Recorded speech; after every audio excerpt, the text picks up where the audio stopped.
I am very happy that today we can fully fund 100%, close to 45,000 students from vulnerable families.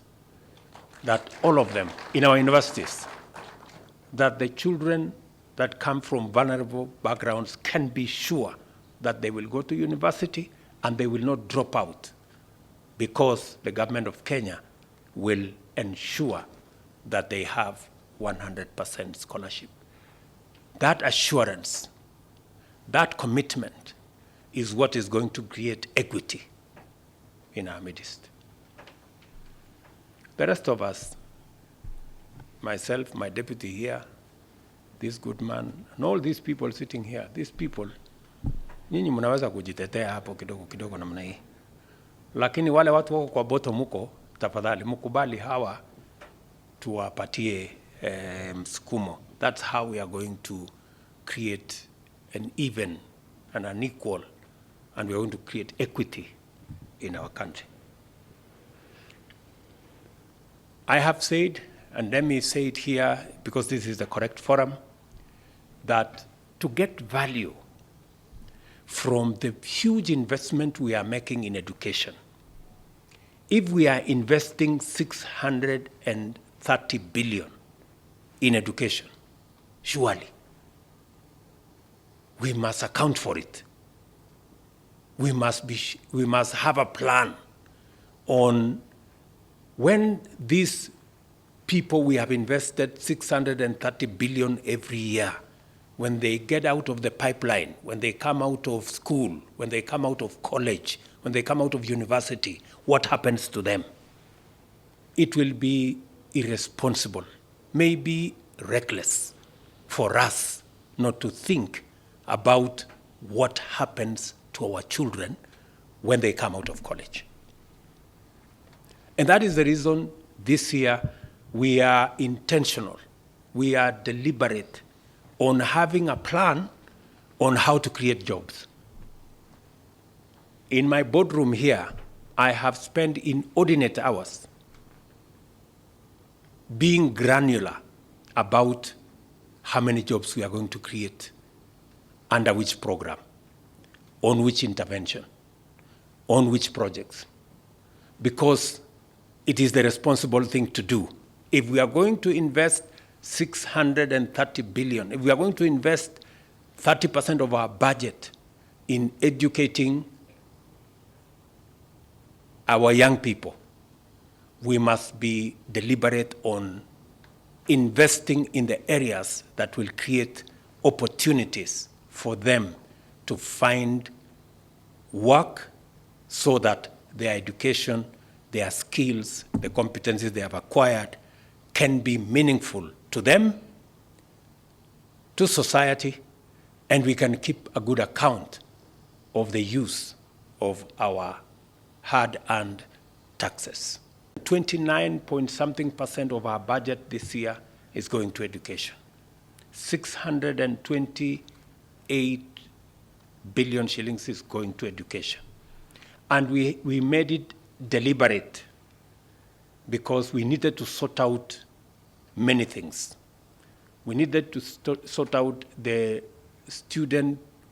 pupil-teacher ratio, student-teacher ratio. We needed to sort out our TVETs. We needed to sort out the debts that were destroying our universities. I am very happy that we now have a credible plan on how we are going to deal with this.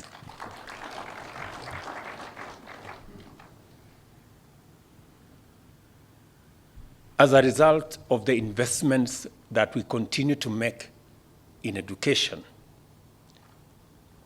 we've managed to hire, through the Teacher Service Commission, 56,000 teachers in the last 8 months. The highest ever in the history of Kenya. By God's grace, we have a plan to continue until we close the gap, because we identified that there was a gap of close to 110,000 teachers. And It was my commitment during the campaigns that we would do this within 2 years. I am hopeful that we will be as near as 100%, as near as possible to 100% in 2 years, so that our children, when they go to school, they will find teachers to teach them.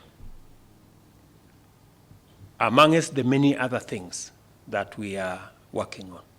You all remember that we also said that education must be inclusive. We must never leave any child behind. We're all aware that there are still many more of our children who are not in school for various reasons, cultural reasons, some other reasons. One of the most pressing is because sometimes there is no food at home and kids cannot go to school. And that is the reason why this year I did instruct the ministry that we want to increase the number of students under our school feeding program from 1.6 million to 4 million. And I am very happy that we have provided resources to increase our students under the school feeding program so that students can go to school and find a meal. I have been speaking to the stakeholders in this sector, especially in the Higher Education Loans Board, on the gaps that still exist. I know there are gaps that still exist in fully funding our program. And I want to commit to the education stakeholders that the government of Kenya is going to provide sufficient resources to close all the funding gaps.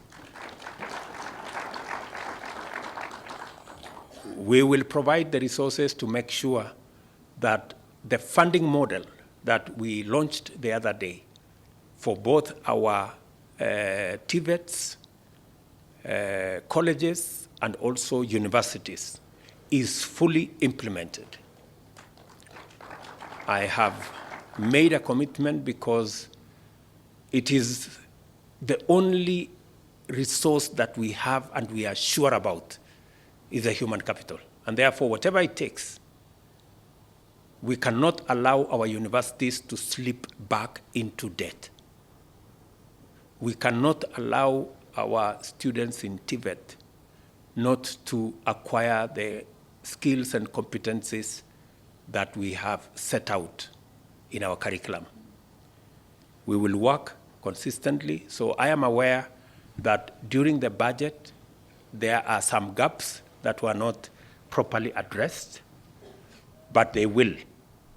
In fact, if there will be a reason for a supplementary budget, that will be one of them, so that we can close all the gaps. I want to assure our universities and our TVETs that we will make sure that the new funding model that is centered around the student, that going into the future, we will not be giving grants to universities, we will be giving scholarships to students going to universities, so that we can account for the education of every student, and so that we can also desegregate which student requires help more than the other.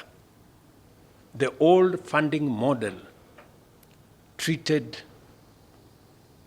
children from vulnerable backgrounds the same as children who came from those of us who can pay for academies.